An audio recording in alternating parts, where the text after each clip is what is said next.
जय हिंद साथियों, मैं निर्देश कुमार आपका निर्देश क्लासेस में स्वागत करता हूं। तो जुड़ जाएंगे सभी लोग, अपने साथी जन से क्लासों को शेयर कर देंगे। गुड इवनिंग सभी को, गुड इवनिंग, गुड इवनिंग। जुड़ जाएंगे सभी लोग, गुड इवनिंग सभी को। और देखेंगे आज की क्लास में क्या पढ़ेंगे, नंबर सिस्टम के बारे में पढ़ेंगे। ठीक है, क्या पढ़ेंगे आज, नंबर सिस्टम के बारे में पढ़ेंगे और देखेंगे क्या क्या नंबर सिस्टम में है। ठीक, काफ़ी अच्छी क्लास है, सब कुछ इसमें दिया गया है जो अभी तक आपने, यानी परमेय संख्याएं भी इसमें शामिल हैं। ठीक है, सब कुछ इसमें दिया गया है, कुछ ऐसा छूटा नहीं है। आज देखेंगे पहली की क्लासेस, देखो हर बार क्लास पढ़ाएंगे, सब में कुछ ना कुछ ज़रूर ऐड करेंगे, कुछ अलग से पढ़ने के लिए आपको ज़रूर मिलेगा। ठीक, इसलिए क्लास के अंत तक बने रहें, क्लास को ज़रूर देख के जाएँ। ठीक है, क्योंकि जितनी बार पढ़ाएंगे उसमें कुछ ना कुछ ज़रूर अच्छा सा एक ऐड करेंगे, ताकि आपको लगे कि हाँ, कि नंबर सिस्टम हर तरह अलग से पढ़ा है। ठीक है, तो देखेंगे इसमें, देखो डीएलएड फर्स्ट सेमेस्टर के लिए जिनकी बैग भी लगी है, ठीक है, और जो हैं डीएलएड फर्स्ट सेमेस्टर में उनके लिए भी उपयोगी है। और नंबर सिस्टम चाहे आप सेकेंड सेमेस्टर में भी हो, वहाँ पर भी आपको नंबर सिस्टम पढ़ने को मिलता है, तो उसमें सब कुछ आपको पढ़ने को मिल जाएगा। काफ़ी अच्छी क्लास है, तो सेकेंड सेमेस्टर में वो भी देख सकते हैं, फर्स्ट में है और जिनको बैग लगा उनको तो देखना ही है बिल्कुल। ठीक है, निर्देश क्लासेस में आपका स्वागत है। ये चैनल है, आप सब्सक्राइब भी कर सकते हैं, और जिन्होंने लाइक नहीं किया वो लाइक कर देंगे जरूर से। देखेंगे आगे, देखते हैं क्या है। तो सबसे पहले नंबर सिस्टम का मतलब क्या होता है वो देखेंगे। तो नंबर सिस्टम का मतलब होता है संख्या लिखने का तरीका, संख्या पद्धति कहलाता है। मतलब जो नंबर सिस्टम होता है उसका मतलब है संख्या लिखने का तरीका क्या होता है। ठीक है, उसी को हम क्या बोल देते हैं, नंबर सिस्टम बोल देते हैं। संख्या लिखने के तरीकों को क्या बोलते हैं, नंबर सिस्टम यानी संख्या पद्धति बोलते हैं। नंबर एक में दिया गया है आपको दशमलव, नंबर एक में दिया गया है आपको दशमलव पद्धति। ठीक, दशमलव पद्धति में क्या होता है, इसमें कुल 10 डिजिट, कितने डिजिट होते, कितने अंक होते, 10 अंक होते, जो आपको दिए 0,127,8,9 तक दिए गए। ठीक है, तो दशमलव पद्धति में आपकी कितने, एक तो अंतर्राष्ट्रीय पद्धति होती है, दशमलव पद्धति होती है। तो आपको जब संख्या पद्धति में पढ़ना तो दशमलव पद्धति के बारे में आपको पढ़ना होगा। ठीक है, तो दशमलव पद्धति में आपको क्या क्या होता है ये आपको पता होना चाहिए। तो दशमलव पद्धति में कुल 10 डिजिट होते हैं, जो 0, 1, 2, 3, 4, 5, 6, 7, 8, 9 तक दिए गए, तो कुल 10 डिजिट होते हैं। आगे क्या लिखा है, आगे लिखा है जिन अंकों द्वारा संख्याएं बनाई जाती हैं उन्हें हम क्या कहते हैं, उन्हें हम संख्यांक कहते हैं। ये याद रखें, जिन अंकों द्वारा संख्याएं बनाई जाती हैं उन्हें हम क्या बोल देते हैं, संख्यांक कहते हैं। अंक आपके क्या पता, ये 0,1, 2, 3, 4 ये क्या है, आपके अंक ही तो हैं। 0,1, 2 ठीक, 3 ये क्या है, आपके अंक हैं। इनके द्वारा जैसे संख्या बनाएगी, 10 लिखा गया तो अंकों का ही प्रयोग करके संख्याएं तो बनाएगी। 19 लिखा गया तो क्या है का प्रयोग हुआ, अंकों का प्रयोग हुआ इसमें। ठीक है, तो जिन अंकों का प्रयोग करके संख्याएं बनाई जाती हैं उन्हें हम क्या बोल देते हैं, संख्यांक बोलते हैं। ये भी आपको देख लेना है। ठीक है, संख्यांक किसे कहते हैं, तो जिन अंकों द्वारा संख्याएं बनाई जाती हैं उन्हें हम संख्यांक कहते हैं। ठीक है, ध्यान, ये आपको जो साइन बना है ध्यान से पढ़ना है, इसमें मतलब इससे रिलेटेड कुछ लिखा हुआ है जो साइन बना हुआ है। ठीक है, आगे देखेंगे आप विभिन्न प्रकार की आपकी संख्याएं होती हैं। ठीक है, वो संख्याएं कितने प्रकार, विभिन्न प्रकार की संख्याएं हैं उनके बारे में आगे आपको दिया गया है। तो देखेंगे संख्याएं कौन कौन सी होती हैं। तो आगे देखेंगे, सबसे पहले आपको दिया गया है प्राकृतिक संख्याएं। आप ध्यान से पढ़ लें, प्राकृतिक संख्याएं आपने पढ़ी अच्छी बात है, लेकिन यहाँ पर भी आपको कुछ सीखने को मिलेगा। लिखा है प्राकृतिक संख्याएं। तो प्राकृतिक संख्याएं क्या होती हैं, इंग्लिश में बोलते हैं नेचुरल नंबर्स। तो इसका जो मतलब होता है वो क्या होता है, जिन संख्याओं से वस्तुओं की गणना की जाती है, मतलब जिनके द्वारा वस्तुओं को गिना जाता है। ठीक है, कभी 0 तो वस्तु को गिनते नहीं, गिनते कहाँ से, 1 से शुरुआत करते हैं। ठीक है, तो जिन संख्याओं से वस्तुओं की गणना की जाती उन्हें हम प्राकृतिक संख्याएं कहते हैं। इसे n से प्रदर्शित करते, ये भी ध्यान रखना, हमें जब नेचुरल नंबर को प्रदर्शित करना है तो n बराबर करके हम 1, 2, 3 लिख सकते हैं, क्योंकि n काहे को प्रदर्शित करता है, नेचुरल नंबर यानी प्राकृतिक संख्याओं को प्रदर्शित करता है। तो कह सकते हैं जिन संख्याओं द्वारा गिनती की जाती है या वस्तुओं की गणना की जाती है, उन्हें हम क्या कहते हैं, प्राकृतिक संख्याएं कहते हैं। जैसे इनकी जो स्टार्टिंग होती है वो कहाँ से होती है, इनकी स्टार्टिंग 1,2,3,4 डॉट डॉट इन्फिनिटी तक होती है, ये ध्यान रखें।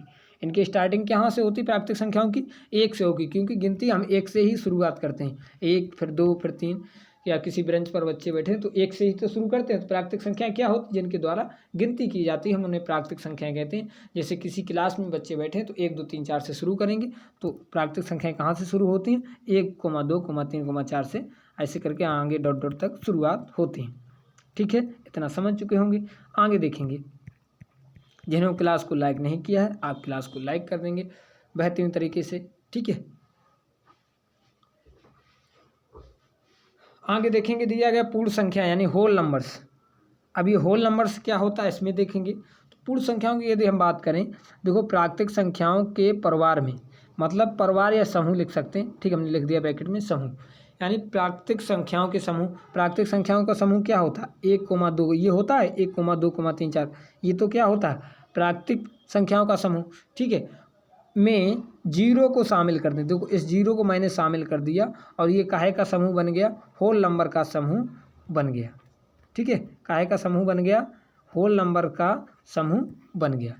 ठीक, तो ये याद रखेंगे। यदि हम प्राकृतिक संख्याओं के समूह में, ये प्राकृतिक संख्याओं का समूह है 1,2, ठीक है, इनमें यदि हम 0 को शामिल कर लें, ठीक है, 0 को भी इस समूह में ले लें, तो जो ये समूह प्राप्त होगा, जो आपको समूह प्राप्त होगा, सेट प्राप्त होगा। ठीक है, जो सेट आपको प्राप्त होगा वो क्या होगा, जो सेट प्राप्त होगा वो पूर्ण संख्याएं कहलाएंगी। ठीक, उस समूह की सभी संख्याएं क्या कहलाएंगी, आपकी पूर्ण संख्याएं कहलाएंगी। ठीक है, तो याद रखेंगे। जैसे कहते देते हैं कि 0 सबसे छोटी पूर्ण संख्या है, 0 सबसे छोटी पूर्ण संख्या कहा जा सकता है, लेकिन ठीक है, क्योंकि ये समूह में होती है, लेकिन कह देते हैं तो अच्छी बात है, लेकिन ये क्या होता है, एक समूह में होती हैं आपकी। ठीक है, तो ये भी याद रख सकते हैं कि सबसे छोटी अगर माने, सबसे छोटी पूर्ण संख्या 0 ही हो जाती है। वैसे समूह होता है, कह नहीं सकते। ठीक है, लेकिन आ जाता है वो क्वेश्चन लिख के इस तरीके से पूछ देता है। ठीक, उसमें बेस करके बना के पूछ देता है। तो 0 सबसे छोटी पूर्ण संख्या मान सकते हैं, होती है, लेकिन वो समूह होता है, ये मतलब होता है कि समूह के अंदर होती हैं। ठीक है, 1 2 0 1 2 3 4 डॉट डॉट ये क्या है, एक समूह है, इनमें में से होता है। ठीक है, तो पूरे समूह को हम बोल देते हैं पूर्ण संख्याएं हैं। आगे देखेंगे सभी लोग क्या लिखा है, पूर्णांक लिखा है, इंटीजर्स। इंटीजर्स आपके क्या होते हैं, इंटीजर क्या होते हैं, तो लिखा है आगे, जब पूर्ण संख्या पीडीएफ भी दे देंगे। ठीक है, पीडीएफ भी मिलेगी आप लोगों को, तो क्लास देख लेंगे सभी लोग, आगे बताएंगे पीडीएफ कहाँ मिलेगी, तो क्लास को देख के जाना है। ठीक है, जब इंटीजर्स क्या होता है, जब पूर्णांक पूर्ण संख्याओं को धनात्मक तथा ऋणात्मक चिन्हों के साथ दर्शाया जाता है। पूर्ण संख्या क्या होती हैं, अभी हम बताए थे, पूर्ण संख्या कहाँ से शुरुआत होती, 0 से शुरुआत होती है। 0 1 2 3 डॉट डॉट करके जाती हैं आगे तक। ये क्या, इनका ये काहे का समूह होता है, ये होल नंबर का समूह यानी पूर्ण संख्याओं का समूह होता है। तो कह रहा है जब पूर्ण संख्याओं को धनात्मक तथा ऋणात्मक चिन्हों के साथ दर्शाया जाता है तो प्राप्त समुच्चय, ठीक है, समुच्चय संख्याओं का समुच्चय होता है। मतलब प्राप्त समुच्चय पूर्ण संख्याओं का समुच्चय होता है। मतलब जब हम पूर्ण संख्याओं में जो 0 1 2 3 4 होती हैं पूर्ण संख्याएं, होल नंबर, यदि इनमें हम क्या करें, माइनस चिन्ह और प्लस चिन्ह को दर्शा दें, लगा दें, तो जो समुच्चय आपको प्राप्त होगा वो क्या होगा, एक पूर्णांक को प्रदर्शित करेगा। जैसे मैंने लिख दिया -5 है, इधर से शुरू हो सकता है -6, इधर और भी हो सकते हैं अंक। ठीक है, इधर और भी अंक हो सकते हैं, -4 -3 -2 -1, फिर 0 आएगा, फिर 1 2 3 4 डॉट डॉट इन्फिनिटी तक चलते रहेंगे। तो ये पूर्णांक क्या होता है, पूर्ण संख्याओं का धनात्मक तथा ऋणात्मक चिन्हों के साथ जो समुच्चय बनता है उसी को हम मतलब इंटीजर बोल देते हैं, पूर्ण संख्याएं बोल देते हैं। ठीक है, धनात्मक और ऋणात्मक पूर्ण संख्याओं को मिलाकर के जो समुच्चय प्राप्त होता है उसे हम पूर्णांक बोल देते हैं। अब पूर्णांक किसमें देखो, पूर्णांक देखो, एक तो होता है आपका पॉजिटिव लिखा है, क्या पढ़ेंगे, पॉजिटिव इंटीजर, मतलब धनात्मक पूर्णांक, क्या कह देंगे, धनात्मक पूर्णांक। ठीक, कैसा पूर्णांक, धनात्मक पूर्णांक, याद रखेंगे। ठीक है, पूर्णांक लिखा है, धनात्मक पूर्णांक। तो पॉजिटिव इंटीजर क्या होते हैं, तो लिखा है सीधा सेट ऑफ नेचुरल नंबर, मतलब प्राकृतिक समूह, प्राकृतिक संख्याओं का समूह। ठीक है, प्राकृतिक संख्याओं का समूह। सेट माने समूह, सेट ऑफ नेचुरल नंबर्स। जैसे अब नेचुरल नंबर कहाँ से शुरू होता है, आप बताए थे, जिनके द्वारा गिनती की जाती है वो नेचुरल नंबर होते हैं। तो कहाँ शुरू होते हैं, 1, 2, 3, 4, 5 डॉट डॉट करके आगे तक। तो ये क्या होते हैं, जितनी भी आपकी ये नेचुरल नंबर होते हैं उन्हें हम क्या कह सकते हैं, पॉजिटिव इंटीजर भी कह सकते हैं, यानी धनात्मक पूर्णांक भी कहते हैं। क्या कहते हैं, धनात्मक पूर्णांक कहते हैं जितनी भी आपकी नेचुरल नंबर यानी प्राकृतिक संख्याएं होती हैं। ठीक, क्योंकि इसमें हम +1 +2 कर सकते हैं, ये लिखा देखो। ठीक है, यहाँ से जितना आगे है ये पूर्ण संख्याओं का समुच्चय है, ये प्राकृतिक संख्याओं का समुच्चय है। ठीक है, तो इनको क्या कहते हैं, पॉजिटिव इंटीजर कहते हैं, 1, 2, 3। ठीक है, तो ये पॉजिटिव इंटीजर होता है, set of natural numbers positive integer कहलाता है, यानी धनात्मक इंटीजर, धनात्मक पूर्णांक होता है प्राकृतिक संख्याओं का समूह। आगे दिया है नेगेटिव इंटीजर। नेगेटिव इंटीजर क्या होता है, जो -∞ से शुरू हो, -2 और -1 तक ही आता है, ये याद रखें। कहाँ तक आता है, -1 तक आता है, ये याद रखेंगे। -1 के बाद 0 आ जाता है। 0 कैसा है, न्यूट्रल है। ठीक है, न्यूट्रल है क्योंकि ना तो प्लस होता है 0 में, ना ही माइनस होता है। 0 में ना तो प्लस होता है और ना ही माइनस हो, 0 तो न्यूट्रल हो जाता है। लेकिन -1 तक क्या हो जाएगा, नेगेटिव इंटीजर। -∞ से लेके -1 तक आपका कैसा हो जाएगा, नेगेटिव इंटीजर हो जाएगा। ठीक है, ये समूह कहाँ तक का हो जाएगा, नेगेटिव इंटीजर। आगे क्या लिखा है, समझ गए, नेगेटिव इंटीजर का -∞ से -1 तक, ये याद रखेंगे नेगेटिव इंटीजर में। ठीक है, अभी तक पढ़ा होगा लेकिन देख लेना ध्यान से।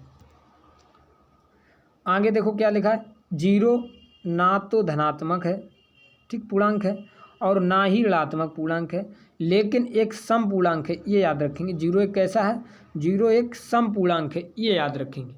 0 ना तो देखो धनात्मक है और ना ही ऋणात्मक। 0 के साथ ना तो प्लस लगता है कभी, ना ही माइनस लगता है। 0 से 0 है, न्यूट्रल है।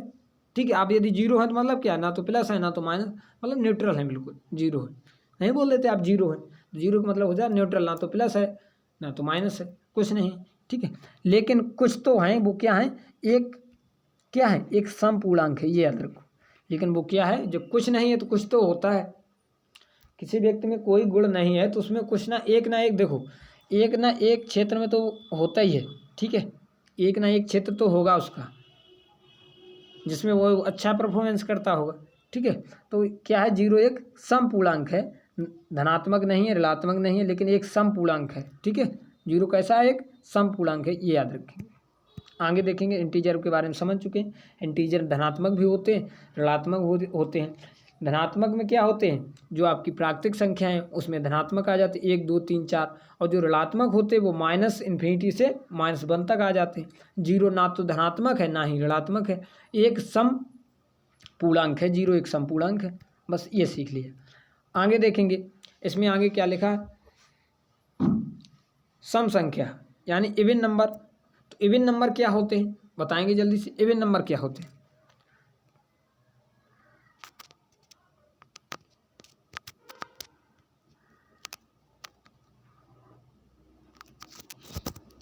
इवन नंबर क्या होते हैं बताएंगे।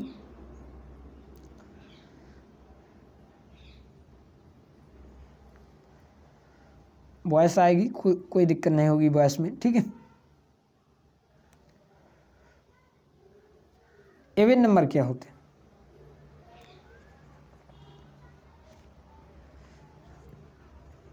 तो देखेंगे सम संख्या even number. Number is divisible by 2। क्या लिखा, नंबर इज डिविजिबल बाई 2, वह संख्या जो 2 से विभाजित हो। ठीक है, क्या हो, 2 से कटे, ऐसे लिख लो। वह संख्या जो 2 से क्या हो, कटे या विभाजित हो। ठीक है, 2 से कटे। सम even number, number is divisible by 2। जैसे क्या क्या होती, -∞ से -4, -2, फिर देखो 0, समझ में आया, 0 फिर 2 फिर 4 प्लस। ठीक है, ऐसे करके आपका चलेगा। ठीक है, तो इस प्रकार से आपका चलता रहेगा। ओके,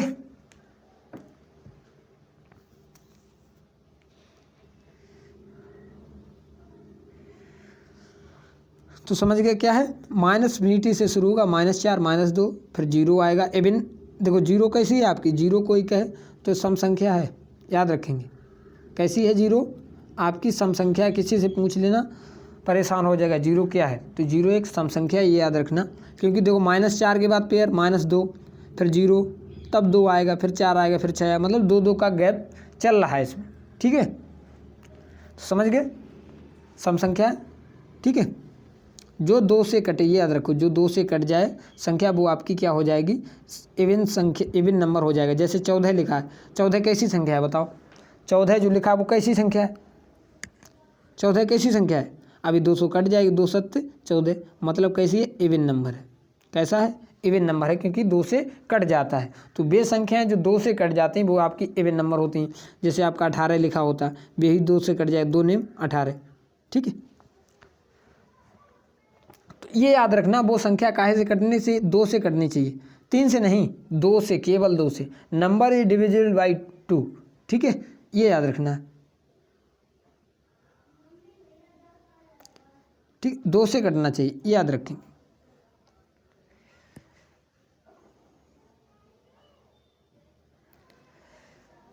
अब 2 से जो विभाजित ना हो वो ओड हो जाएगा। ठीक है, तो 2 से कटना चाहिए, ये याद रखिए। अब विषम संख्या क्या होती? Odd number. Number is not divisible by 2, जो संख्या 2 से ना विभाजित हो, 2 से ना, ये याद रखेंगे। इवन और ओड में केवल 2 का देखना है। ठीक है, अब जैसे लिखा होता 9, 9 कैसी संख्या है? 9 आपकी कैसी संख्या है? देखो ये 2 से नहीं कटेगी, तो 9 आपकी संख्या जो हो जाएगी वो कैसी होगी? 9 एक ऑड होगी। कैसी होगी? ऑड होगी, विषम होगी। और यहाँ पर लिख लेंगे 9। ठीक है, 9 11 13 ये आपकी ऑड आएंगी। ठीक है, ये याद रखना। अभाज्य संख्याएं तो होती हैं 11 13, लेकिन ये ऑड भी होती हैं, 2 से नहीं कटती हैं।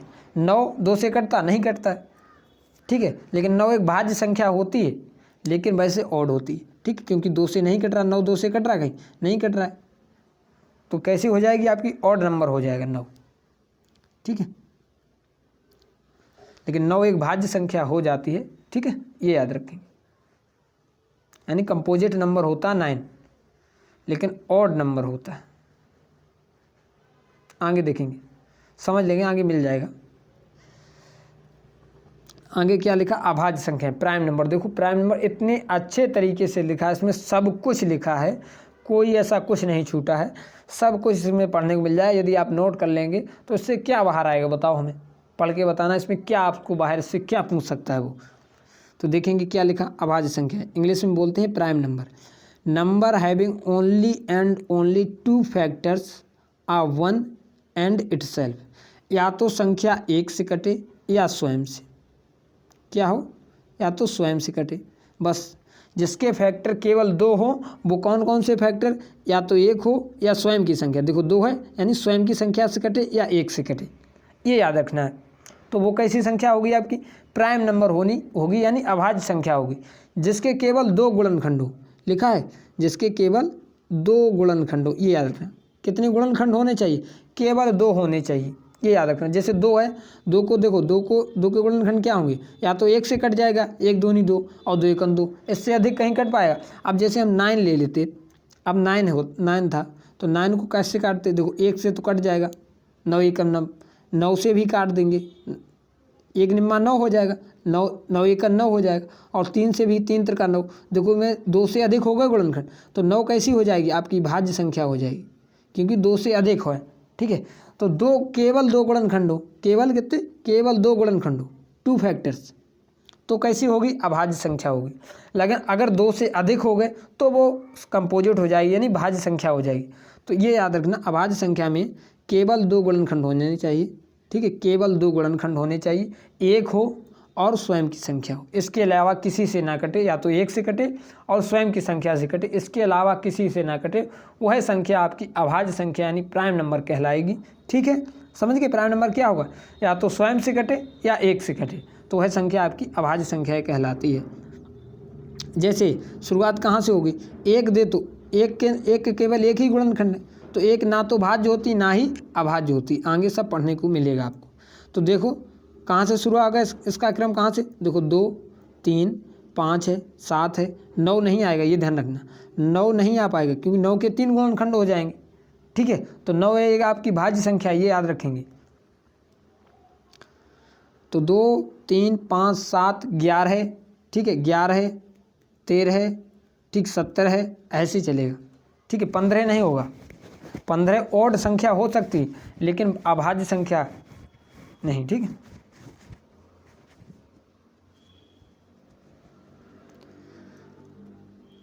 इसमें देख लिए केवल 2 गुणनखंड हैं, इसलिए यह अभाज्य संख्या है। 2 कैसी संख्या? अभाज्य संख्या है, क्योंकि केवल 2 गुणनखंड है, एक तो 1 से कट रही और 2 से कट रही, यानी स्वयं की संख्या से कट रहा और 1 से कट रहा, इसलिए क्या है? इसलिए एक अभाज्य संख्या। आगे लिखा है 2 एक सम अभाज्य संख्या, ये याद रखना। 2 एक कैसी संख्या है? सम है और अभाज्य संख्या है, ठीक है। 2 कैसी है? 2 एक सम और अभाज्य संख्या दोनों हैं। 2 एक सम अभाज्य संख्या है और क्या है? सबसे छोटी अभाज्य संख्या है। 2 जो है वो सबसे छोटी अभाज्य संख्या।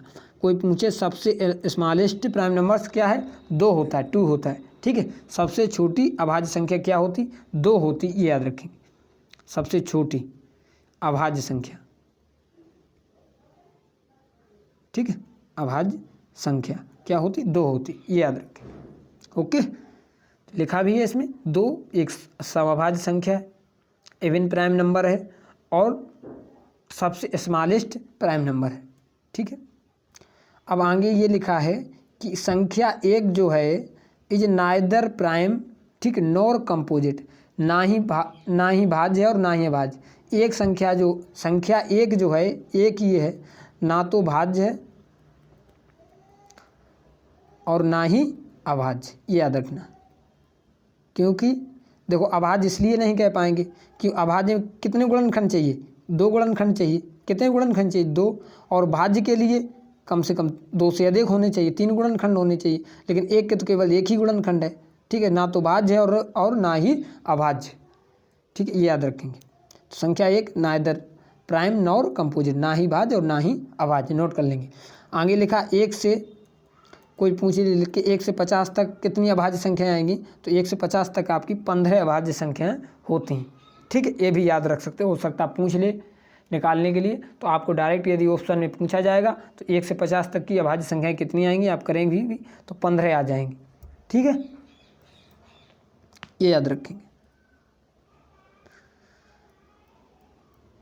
तो समझ गए होंगे यहाँ तक। आगे देखेंगे, आगे देखो आ चुका है आपका कंपोजिट नंबर। तो कंपोजिट नंबर क्या होता है ये देखेंगे।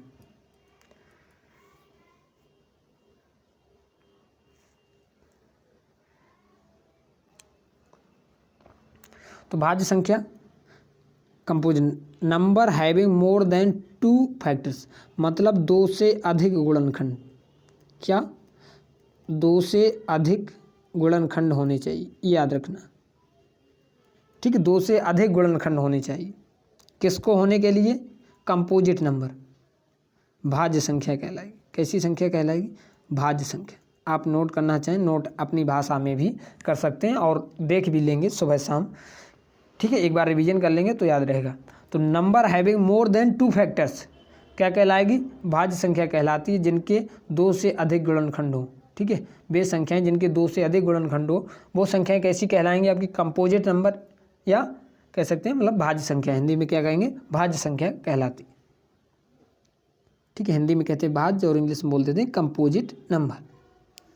अब जैसे में तो 4 से शुरू होता, 2 तो क्या है आपकी? 2 है आपकी अभाज्य संख्या, याद रखेंगे। 2 कैसी संख्या? अभी हम बताए थे 2 एक अभाज्य संख्या, वो भी सबसे छोटी, ठीक है, सबसे छोटी अभाज्य संख्या है। और अगर 4 सबसे छोटी भाज्य संख्या है, ठीक है। और जो भाज्य संख्याओं का समूह है वो कहाँ से शुरू होता? 4 6 8, ठीक है, 10 है, ऐसे करके जब दिन के 9 भी एक भाज्य संख्या होती है, ठीक है। क्योंकि 9 में देखेंगे 3 गुणन, 9 में भी हम बताए थे 9 तो किससे कटेगा? 1 से कटेगा, 9 से कटेगा, 3 से कट जाएगा, तो कैसी संख्या हो जाएगी? भाज्य संख्या हो जाएगी। 2 से अधिक गुणनखंड होने चाहिए, तो 2 मोर देन 2, 2 से अधिक है, 1 से भी कटेगी, 9 से भी कटेगी, 3 से कटेगी, तो 9 कैसी हो जाएगी? आपकी भाज्य संख्या आ जाएगी। 9 भी लिख सकते हैं आप, ठीक है। सबसे छोटी भाज्य संख्या 4 होती, ये याद रखेंगे। सबसे छोटी भाज्य संख्या क्या होती है आपकी? 4 होती है। आप नोट करना चाहें नोट कर सकते हैं, और उसकी 4 6 8 9 10 ऐसे करके चलती रहेगी। ये कैसी है? भाज्य संख्या, ठीक है। इवन और ऑड में अंतर है वहाँ पर, और भाज्य भाज्य अलग हैं, इवन ऑड अलग है। अब सबसे बड़ा टॉपिक आ चुका है आपका जो है प्राइम नंबर। क्या है? प्राइम नंबर है जो सबसे अच्छा टॉपिक है, और क्वेश्चन यहाँ से तो बनते हैं। देखो, जिन्होंने क्लास को अभी तक लाइक नहीं किया, आप लोग क्लास को लाइक कर देंगे सभी साथी जन, ठीक है। जिन्होंने अभी तक क्लास को लाइक नहीं किया वो लोग क्लास को क्या करेंगे? लाइक कर देंगे और चैनल को सब्सक्राइब कर देंगे। जो नए लोग जुड़े हुए, आपको सब कुछ पढ़ने को मिलेगा, बेहतरीन से कंटेंट मिलेगा, एकदम अच्छा छपा हुआ, ठीक है, जो आप स्क्रीन पर देख भी पा रहे होंगे, ठीक है। तो जो बच्चे नए, जो लोग नए जुड़े हुए हैं वो क्या करेंगे? चैनल को सब्सक्राइब कर लेंगे, ठीक है, और लाइक भी कर देंगे, और प्यारा सा कमेंट करके ज़रूर जाना, ठीक है। क्लास ख़त्म होने के बाद आप एक अच्छा सा कमेंट ज़रूर कर देंगे क्लास देखने के बाद, ठीक है, ताकि हमको लगे कि हाँ आप लोगों को समझ में कुछ आ रहा है। नहीं आ रहा तब भी बताएं कि हमें नहीं आ रहा, तो कुछ ना कुछ कमेंट जरूर कर देंगे, ठीक है, खाली नहीं जाएंगे। देखेंगे इसमें लिखा परमेय संख्या, रेशनल नंबर्स, इंग्लिश में क्या बोलते हैं? Rational number. फिर इसकी जो मतलब क्या होता, वो मतलब ये होता है can be written as P/Q, it is called rational number. मतलब है जिससे P/Q के रूप में लिखा जा सके, वो क्या होगी? आपकी परमेय संख्या होगी, जिसे P/Q के रूप में लिखा जाना चाहिए। और ये चीज़ याद रखना, Q does not zero, Q को जीरो नहीं होना चाहिए। क्या ना हो? जीरो ना हो, ठीक है। अभी हम बताएंगे कैसे ना हो, ठीक है। तो क्या नहीं होना चाहिए? जीरो नहीं होना चाहिए, ये याद रखना है। आगे लिखा है जिन संख्याओं को P/Q के रूप में लिखा जा सके परमेय संख्याएं कहलाती हैं। जितनी, जैसे आपका लिखा 2/3, P/ बराबर में लिख सकते हैं, P/Q के रूप में लिखा है, तो कैसी है? 2/3 कैसी संख्या है? हम कह सकते हैं एक कैसी संख्या है? परमेय संख्या है। अब हम क्या करें? 2 के बटे में 0 लगा दिया, तब बताओ, अब ये नहीं हो पाएगी, क्योंकि इसका जो मान आएगा, जब किसी के बटे में 0 हो जाता तब क्या हो जाता? मान अनंत हो जाता है। क्या हो जाता है? मान अनंत हो जाता है, यानी अपरिभाषित हो जाता है। तब ये कैसी संख्या होगी? तब ये परमेय संख्या नहीं हो पाई। लिखा है Q does not zero, Q zero नहीं होना चाहिए, मतलब कुछ होना चाहिए, चाहे 1 2 3 4 5 6 हो, लेकिन जीरो ना हो, ये याद रखना। Q does not zero, Q zero नहीं होना चाहिए, लेकिन P/Q के रूप में हो। अब बताओ, जैसे 0/2 लिखा हो, तब यहाँ पर क्या आएगा? बताओ, जब 0/2 लिखा हो तब आगे सॉल्व करने पर क्या आएगा? बताओ जल्दी से। तो 0/2 लिखा होता तो क्या आता है? 0 ही आता है, ठीक है। क्या आता है? 0 ही आता है, ये याद रखेंगे। जब कोई संख्या के बटे में 0 कर देते हैं तब उसका मान अपरिभाषित यानी इन्फिनिटिव हो जाता है, लेकिन 0 कोई संख्या हो, ठीक है, 0/5 हो, तब भी 0 ही आएगा, ये याद रखेंगे, ठीक है। तो 0 संख्या है कोई तो 0 रहेगा, समझ गए? तो याद रखेंगे P/Q के रूप में होना चाहिए, Q जीरो नहीं होना चाहिए, चाहे आपका 5 6 कुछ भी हो, लेकिन 0 ना हो बटे में, ठीक है, कभी भी बटे में क्या ना हो? 0 ना हो, ठीक है। बहुत अच्छी बात। आगे देखेंगे, आगे लिखा है और कौन सी परमेय संख्या है? और जो अंक दशमलव के बाद पुनरावृत्ति हो या वार का साइन लगा हो, जैसे पुनरावृत्ति के बाद 0.5 के बाद 0 0 0 0 लगा चला गया, ये 0.3 3 3 3 3 3 लिखता चला गया, और जब इसको हम ख़त्म करने के लिए तो क्या करेंगे? 0 3 पे बार लगा देंगे, तो मतलब हो जाएगा, अगर इसको सॉल्व करेंगे तो 3/9 लिख सकते हैं। क्या लिख सकते हैं? 9 लिख सकते हैं, मतलब आगे रिपीट होता चला जा रहा है, ठीक है। हटाएंगे 3/9, वो आगे बता देंगे कैसे सॉल्व होता है, तो इसको सॉल्व करके 3/9 भी लिख सकते हैं, जिसके ऊपर बार लगा होता, ठीक है। उसमें बटे में 1 बार लगा है तो 9 लिख दे, 2 बार लगे मतलब 2 अंकों पर लगे तो 99, ऐसे करके लिखते हैं इसमें, तो बता देंगे बाद में, ठीक है। तो ये देख लिया, जब भी ये रखना पुनरावृत्ति हो, अंकों की क्या हो, जैसे 0.33 लिखा तो हम ये कहें तो कैसी संख्या है? परमेय संख्या है, ये भी कह सकते हैं। जैसे 0.33333 लिखा तो कैसी संख्या है? परमेय संख्या। या इसको बराबर में क्या करते हैं? 0.3 पे बार लगा दें तो ये भी आपकी कैसी संख्या होगी? परमेय संख्या होगी, ठीक है। जैसे 0.5 लिखा है तो ये परमेय संख्या है, क्योंकि 5 के बाद हम 0 चाहे जितनी लगा दें आगे तो उसका रहेगा 0.5 ही, क्योंकि दशमलव के बाद अंक लिखेंगे और चाहे जितनी आप 0 लगा दो रहेगा 0.5 ही, ठीक, क्योंकि वहाँ पर आगे कोई मतलब, जैसे इसमें आगे लगी हैं तो इसका कोई मतलब नहीं रहेगा, 0.5 ही। तो यदि पुनरावृत्ति हो रही है ठीक है। यदि आपको बार का साइन लगा हुआ मिल सकता है ऊपर, ठीक है, ये साइन लगा हुआ है, ये बार का साइन है 3 के ऊपर जो लगा है, ठीक है, तो तब भी ये कैसी संख्या होगी आपकी, परिमेय संख्या होगी, ये याद रखनी। अभी हम देख लेंगे ऑप्शन से क्वेश्चन भी पूछ लेंगे आगे। लिखा है आगे, ये लिखा है सभी पूर्णांक परमेय संख्या होती। पूर्णांक क्या होते हैं अभी हम बताए थे, 0 से शुरू आता है, 0, 1, 2, 3 डॉट डॉट करके।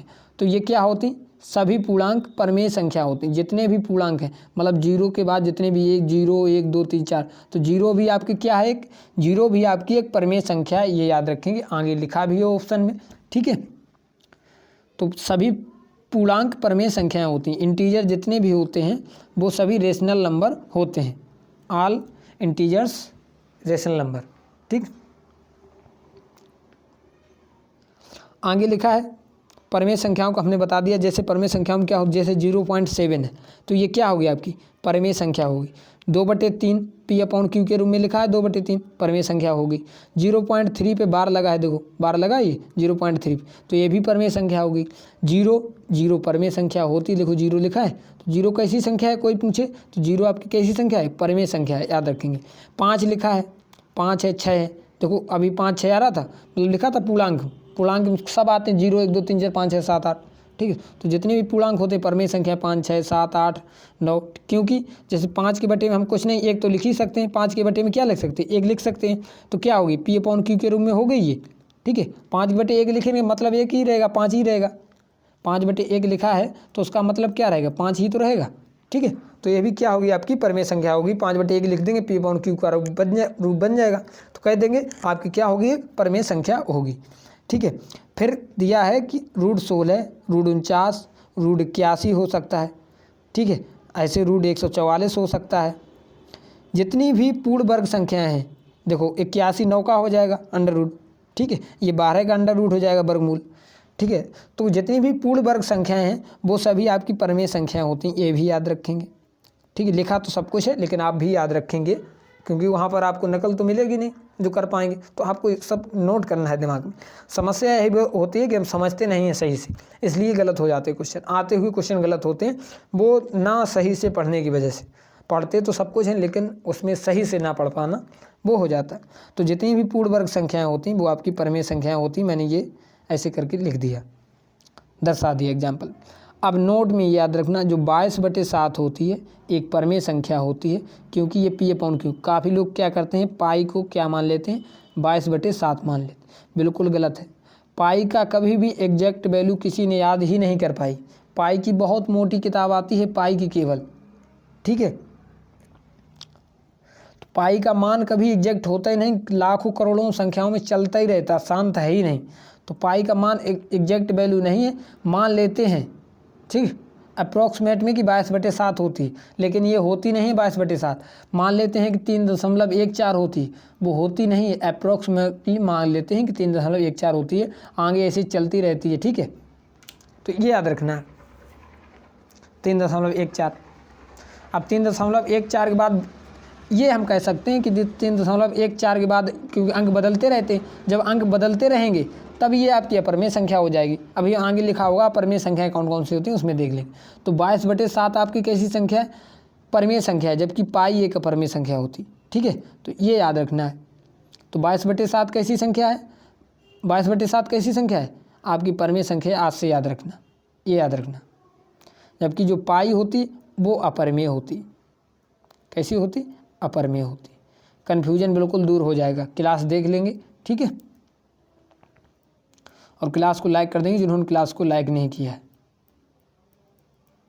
आप देख लो अपरमेय संख्या, और सब्सक्राइब कर लेंगे चैनल, जिन्होंने अभी तक चैनल को सब्सक्राइब नहीं किया है, सभी लोग जितने लोग नए हैं सब्सक्राइब कर लेंगे चैनल, ठीक है। क्योंकि हम बार बार तो कहेंगे नहीं, आपको अच्छा लगता है तो कर लेंगे, ठीक है। अपरमेय संख्या यानी इरेशनल नंबर क्या होता है, अपरमेय संख्या क्या होती है, इरेशनल नंबर। इरेशनल नंबर होता है can not be written as, can not, not लगा है, नॉट एज बीन P/Q के रूप में, P/Q के रूप में ना लिखा जा सके, P/Q के रूप में ना लिख सको, ठीक, कभी ना लिख सको P/Q के रूप में, ठीक। उन्हें क्या कहेंगे, अपरमेय संख्याएं कहेंगे, ठीक है, जिन्हें P/Q के रूप में ना लिखा जा सके। और जिन्हें P/Q के रूप में लिखा जा सके, ठीक है, वो परमेय होती हैं। कैसी होती, परमेय होती, रेशनल होती हैं जिन्हें लिखा जा सकता, जिन्हें नहीं लिखा जा सकता अपरिमेय। ठीक है, ये समझ लिया। जिन्हें लिखा जा सकता परिमेय, जिन्हें नहीं लिखा जा सकता अपरिमेय। तो लिखा जिन्हें P अपॉन Q के रूप में ना लिखा जा सके तो अपरिमेय संख्याएं होती हैं। ठीक है, हमने देख लिया अपरिमेय संख्याएं जिन्हें P अपॉन Q के रूप में नहीं लिखा जा सकता। अब जैसे देखो पाई दिया गया, ठीक है, अब रूट में देखो रूट 2 है, इसको निकाल पाओगे, इसका मान क्या है 1.14 करके ऐसे आगे आगे 1 4 2 6 ऐसे चलता रहता है। तो इसमें आगे शांत नहीं हो रहा दशमलव, जब शांत नहीं हो रहा तो अपरिमेय हो जाएगी। ठीक, कैसी हो जाएगी अपरिमेय, जैसे रूट 3 लिखा कोई मान तो है नहीं, लेकिन जब रूट 4 लिखा होता है तो रूट 4 लिखा तो इसका अंडर रूट निकालेंगे क्या आ जाता है 2 आ जाता है, एक सिंपल सी वैल्यू आ जाएगी 2 बटे हम 1 लिख सकते हैं। P अपॉन Q के रूप प्राप्त हो गया। कौन सा रूप प्राप्त हो गया P अपॉन Q के रूप में, तो ये परिमेय संख्या हो जाएगी। कैसी हो जाएगी, ये परिमेय हो जाएगी। ये याद रखना, तभी बताए थे जो पूर्ण वर्ग संख्याएं हैं वो परिमेय संख्याएं होती हैं। अब जो रूट 3 है ये आपकी अपरिमेय संख्या है क्योंकि ये पूर्ण वर्ग संख्या नहीं। ठीक है, ऐसे ही रूट 5 होती तो रूट 5 हो या रूट 7 हो तो कैसी संख्या हो जाएंगी, अपरिमेय हो जाएंगी। कैसी, अपरिमेय, ये याद रखेंगे। ओके, समझ गए होंगे। हाँ, अब संख्याएं चाहे 2 रूट 7 लिखी हुई चाहे गुणा में भी परिमेय, देखो अपरिमेय संख्या से गुणा करा देंगे, अपरिमेय संख्या से गुणा करा दें, चाहे जोड़ दें, प्राप्त आपको अपरिमेय संख्या होगी। क्या प्राप्त होगी, आपको हमेशा अपरिमेय संख्या प्राप्त होगी, ये याद रखेंगे। क्या प्राप्त होगी, जैसे 2 रूट 7 लिखा तो कैसी संख्या होगी, क्योंकि रूट 7 से हमने गुणा करा दिया तो कैसी संख्या आपको प्राप्त होगी, अपरिमेय संख्या प्राप्त होगी, ये याद रखेंगे। चाहे जोड़ो, चाहे भाग लगाओ, चाहे गुणा करो। ठीक है, जैसे लिखा होता 2 रूट प्लस 3 तो कैसी संख्या है, ये आपकी अपरिमेय संख्या है। आप जब खूब पढ़ोगे तब ये सब सीख पाओगे, लेकिन हम एक ही क्लास में आपको इतना सब कुछ बता दे रहे हैं, आप 10 क्लास देखोगे नहीं हो पाएगा इतना। मुझे 2 प्लस रूट 3 लिखा तो कैसी संख्या हो जाएगी, आपकी अपरिमेय संख्या हो जाएगी, क्योंकि 2 के बाद जब हम इसका रूट 3 का मान रखेंगे वो कैसा आएगा, शांत दशमलव में नहीं होगा, 1 4 फिर 1 6 फिर 8, मतलब रिपीट नहीं करेगा, दशमलव के बाद अंक रिपीट नहीं करेगा। एक दशमलव के बाद अंक रिपीट कर देता है। ठीक है, जैसे दशमलव बाद 1.5 5 5 5 5 5 आता चलाएगा तो वो रिपीटिंग होती चली जाए। यदि रिपीट होता चला जा रहा तो आपकी परिमेय संख्या हो जाएगी। और इसमें क्या रिपीट नहीं करेगा रूट 3 का मान, फिर 3.1732 3.1732 1 6 करके आता रहेगा।